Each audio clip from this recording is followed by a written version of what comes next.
Hello mga par, natapos na natin yung wireless installation sa Hyundai DB160. Kaya si sir, dinayo tayo no, from Lipa City, Batangas. Yan.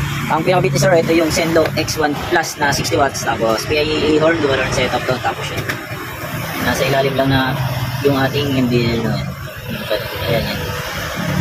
Tapos, yan, ilagyan na rin natin ng passing. Passing ito butas. Tapos, ito yung ating switch. Yan, nasa ilalim lang. Tapos ito yung selector ng horn. Ang sample na yun. Ayan yung low, white, tapos high, pure yellow. Pwede rin magamit yung combination, no? Yung third mode. No? Yan, sabay na sa stock. Makapansin nyo. Yan, ganyan yung setup natin. Yan yung maganda. Magagamit mo yung dalawang high beam. Yan. Makapansin nyo. Pero pagka naman naka-out yung ating MDL, yan, magagamit mo pa rin yung stock high. Tapos ang passing ito, combination. Yan. Kahit naka-low, meron. Tapos kahit naka-high, meron. Tapos, dual horn setup. Ito yung ating selector. Yan. Pagka walang ilaw, stock lang. Tapos select mo. Yan. Lakas ng ingay may indicator na naka-louder ka. Kitang-kita sa gabi na. Buksan natin lahat. Ayan. Okay. Ayan sa mga gusto magpa-install, direct message na lang po sa page o kaya sa FB account ko.